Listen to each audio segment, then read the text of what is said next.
अगर आप पैसे की कमी से परेशान हैं या आप पैसे की कमी दूर करना चाहते हैं तो वीडियो पूरा जरूर देखिए। आपकी पैसे की कमी पूरी लाइफ के लिए ख़त्म हो जाएगी। जब भी पैसे से जुड़ी समस्याओं के बारे में बात होती है तो अक्सर लोगों की एक बहुत ही आम समस्या होती है। कई लोगों को पता ही नहीं होता कि पैसा मैनेज कैसे करें और इस वजह से महीना ख़त्म होने के पहले उनके पैसे ख़त्म हो जाते हैं। वो चाहकर भी कुछ कर नहीं पाते और कई बार इस वजह से कर्ज के भी शिकार हो जाते हैं। आज मैं आपको इस समस्या का समाधान दे रहा हूँ। आज मैं आपको बता रहा हूँ कि पैसे कैसे मैनेज करना है। अगर आपने इस बात को समझ लिया और अपना लिया तो यकीन जानिए आपको ज़िंदगी में कभी भी पैसे की कमी नहीं होगी। अब पहले बात करते हैं पैसे की कमी दूर करने के तरीके की। तो उसका सीधा सा जवाब है, आपके पैसे की कमी सिर्फ ज़्यादा पैसे कमाने से दूर नहीं हो सकती, ना ही कोई और इस कमी को दूर कर सकता है। ये कमी सिर्फ और सिर्फ आप ही दूर कर सकते हैं, वो भी अपने पैसे को समझदारी से खर्च करके और बचा करके। अब ये समझदारी से खर्च कैसे करना है और कैसे बचाना है, उसके लिए आपको कुछ सिंपल से काम करने होंगे। इन कामों में जो पहला काम है वो है अपने माइंडसेट को ठीक करना।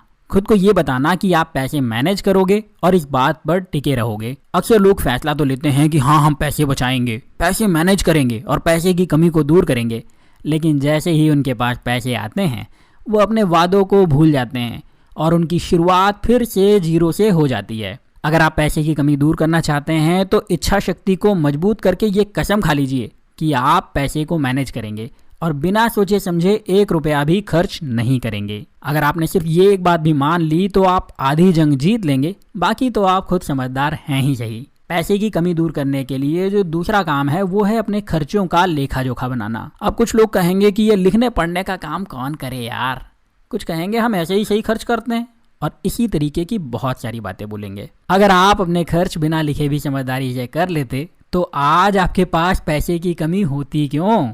आप सिर्फ इतना समझ लीजिए कि आपके पास आज अगर पैसे की कमी है तो उसका कारण सिर्फ इतना है कि आप अपने खर्चों का सही हिसाब किताब नहीं करते और इसीलिए आपको अपने हर खर्च को एक डायरी में लिखने की ज़रूरत है, और वो भी खर्च करने के बाद नहीं, पैसे मिलने के पहले। ध्यान दीजिएगा, फिर से कहता हूँ, डायरी में लिखने की ज़रूरत है अपने हर खर्च को, वो भी पैसे मिलने के पहले, खर्च करने के बाद नहीं। मतलब यह है कि आपको आज और अभी से अगले महीने के लिए जो भी खर्च करने हैं उसकी लिस्ट बनानी है और ये लिस्ट 4 हिस्सों में डायरी के 4 पन्नों पर लिखी जाएगी। पहले एक पन्ने को खोलिए और वहाँ सबसे ऊपर महीने के साथ लिखिए बचत। दूसरा पेज खोलिए, वहाँ महीने के साथ लिखिए ज़रूरत। तीसरा पेज खोलिए, वहाँ महीने के साथ लिखिए आदत। और चौथा पेज खोलिए और वहाँ महीने के साथ लिखिए चाहत। अब सबसे पहले पहला पेज फिर से खोलिए और अगर आप कोई भी पैसा जमा करते हैं जो आपको वापस मिलने वाला है तो उसे लिखना शुरू करिए। यह पैसा लाइफ इंश्योरेंस का प्रीमियम हो सकता है, आरडी हो सकती है, म्यूचुअल फंड में इन्वेस्टमेंट हो सकता है, सेविंग खाते में पैसा जमा हो सकता है, कोई बीसी हो सकती है, कुछ भी हो सकता है। करना यह है कि आप हर प्रीमियम या किश्त का नाम लिखिए, उसके आगे अमाउंट लिखिए और उसका टोटल कर लीजिए। अगर ये टोटल आपकी आमदनी का 20% या उससे ज़्यादा है तो बहुत अच्छी बात है, लेकिन अगर ये 20% से कम है तो थोड़ा पैसा सेविंग में डालकर इसे 20% कर लीजिए। ये भी हो सकता है कि कुछ लोग यहाँ एक भी खर्च या प्रीमियम ना लिख पाएँ क्योंकि वो कहीं सेव या इन्वेस्ट करते ही नहीं। अगर आप इनमें से एक हैं तो आप कागज़ पर नीचे लिखिए बचत और अपनी आमदनी का 20% अमाउंट वहाँ लिख दीजिए।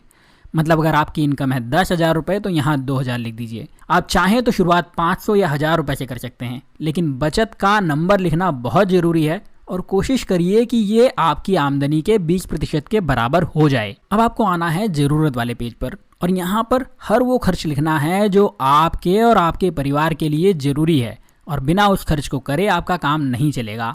इस खर्च में आमतौर पर सिर्फ कुछ चीज़ें आती हैं, जिसमें घर का किराया, राशन, फीस, पेट्रोल, बिल, सब्जी, दवाइयाँ, रिक्शा, बस और ऐसी ही कुछ ज़रूरी चीज़ें आती हैं। अगर आपके कपड़े फट गए हैं, ख़राब हो गए हैं या बदलना ज़रूरी है तो वो भी इसी लिस्ट में आएंगे, पर अगर आप सिर्फ कपड़ों को ख़रीदना चाहते हैं तो वो इस लिस्ट में नहीं आएंगे। तो पहले इस पेज पर हर खर्च का नाम लिखिए, उसके सामने जितना भी खर्च हो वो लिखिए और अंत में इसका टोटल कर लीजिए। कोशिश करिए कि ये टोटल आपकी आमदनी का 50% से ज़्यादा ना हो, और अगर ये आपकी आमदनी का 50% से ज़्यादा हो रहा है तो अपने खर्च को कम करने की कोशिश करना है। और अगर आपको पता नहीं है कि खर्च कैसे कम करें तो आपको एक वीडियो आखिर में मिल जाएगा, उसे ज़रूर देखिएगा। और अगर ये खर्च आपकी आमदनी के 50% से कम है तो भी ये जो एक्स्ट्रा पैसा बच रहा है उसको खर्च नहीं करना है, बल्कि इसको पूरे महीने बचा कर रखना है, क्योंकि आपकी कौन सी ज़रूरत कब सामने आ जाएगी पता नहीं होता। तीसरा पेज है आदतों का। तो उस पेज पर आप अपने उन खर्चों को लिखिए जो आपकी आदतों की वजह से होते हैं। कुछ लोगों को स्मोक करने की आदत होती है, कुछ को ड्रिंक करने की, कुछ को बाहर चाय पीने की आदत होती है, कुछ के लिए पान खाना एक आदत होती है, कुछ को किताबें खरीदने की आदत होती है, और ये लिस्ट हर किसी के लिए अलग हो सकती है। आपको करना यह है कि आप अपनी आदतों की लिस्ट बनाइए और उसके आगे खर्च लिखिए और आखिर में इस खर्च का टोटल करिए। अब बारी आती है चौथे पन्ने की या चाहतों वाले पन्ने की। तो यहाँ पर हर वो चीज़ लिख लीजिए जो आप चाहते हैं, लेकिन ना मिले तो भी आपको बहुत ज़्यादा नुकसान नहीं होगा, या ये कह सकते हैं कि जरा सा भी नुकसान नहीं होगा। उसके बिना भी आपका काम चल सकता है। उदाहरण के लिए आपको घूमने जाना है, होटल में खाना खाने जाना है, नए कपड़े खरीदना है, या फिर ऐसी ही कोई और चाहत है। आप इनमें से हर चाहत को लिखते जाइए और किसी भी चाहत के लिए कोई अमाउंट लिखने की ज़रूरत नहीं है। सिर्फ आप चाहतों को लिख लीजिए और अगर महीने के बीच में या आगे और कुछ चाहत आती है तो वो भी इसी पेज पर लिखते जाइए। अब बात करें कि हमने अभी तक क्या करा, तो पहले कदम में हमने अपने लिए एक माइंडसेट बनाया कि हाँ, हम पैसे बचाएंगे। दूसरे कदम में हमने अपने लिए एक बजट बना लिया कि हाँ, हम इस बजट पर टिक करके अपने खर्च करेंगे। और अब तीसरे कदम पर हमें पैसे को सही तरीके से खर्च करना है, और पैसे को सही तरीके से खर्च करने के लिए हमें अपने लिखे हुए बजट को फॉलो करने की ज़रूरत है। तो जब आपकी सैलरी आए तो पहली तारीख को 1 रुपया भी खर्च करने के पहले आप अपनी डायरी से पहले पन्ने को खोलिए और उसमें जो प्रीमियम लिखे हैं उन सभी को पे कर दीजिए। और अगर कोई प्रीमियम नहीं है तब बचत के लिए 20% पैसे निकालिए और उसे एक ऐसे बैंक खाते में जमा कर दीजिए जहां से आप आसानी से पैसे ना निकाल सकें। ये बात इसलिए ज़रूरी है क्योंकि अगर आपके पास में एटीएम होगा या आप आसानी से उस पैसे को निकाल सकते हैं तो जैसे ही ज़रूरत पड़ेगी आप उस पैसे को बिना सोचे समझे निकाल लेंगे।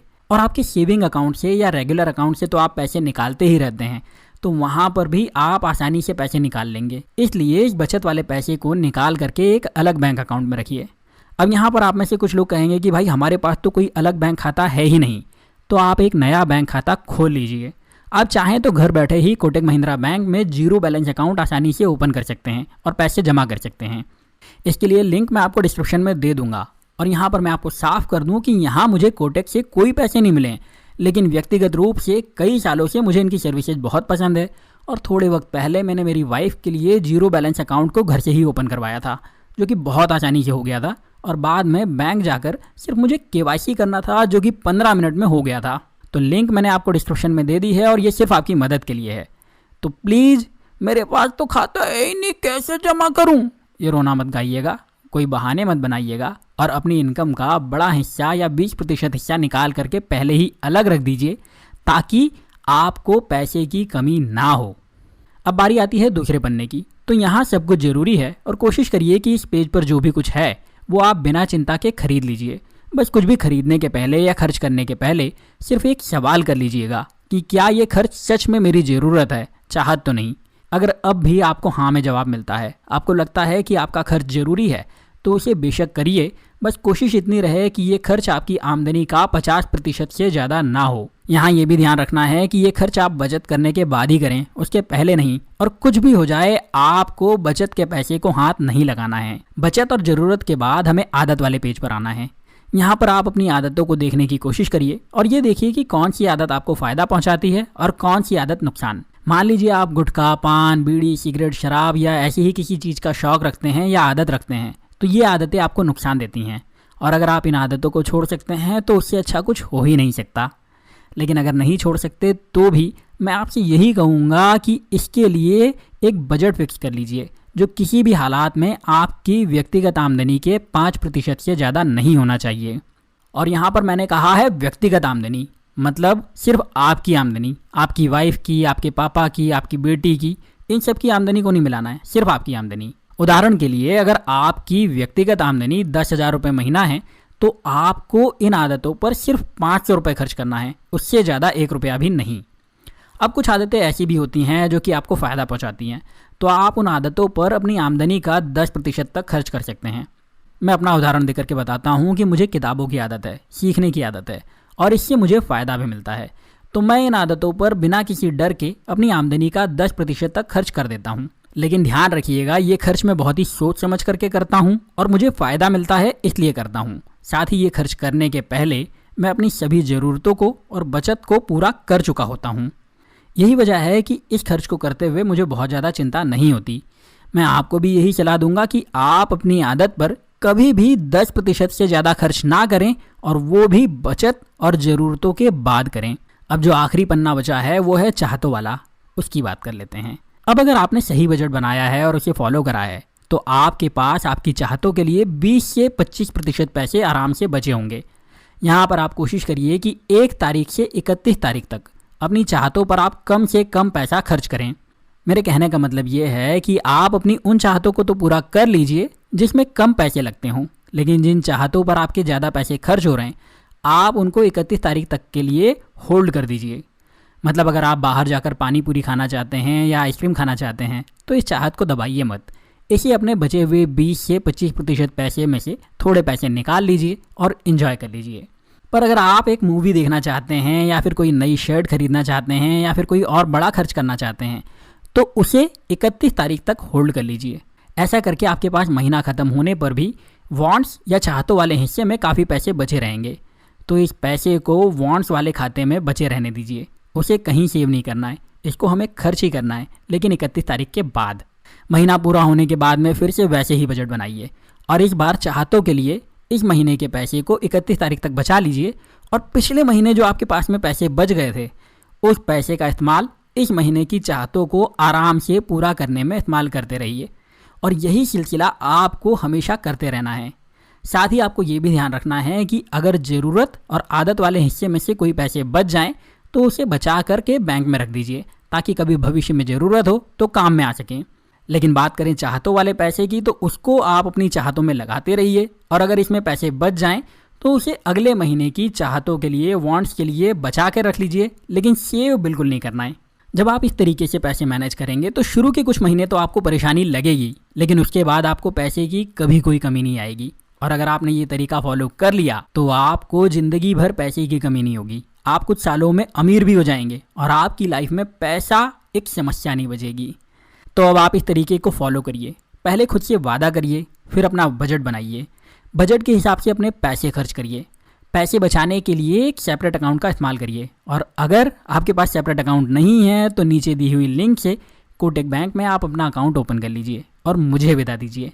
मैं आपसे मिलूंगा अगले वीडियो में। तब तक अपना प्यार और वक्त देने के लिए बहुत बहुत धन्यवाद।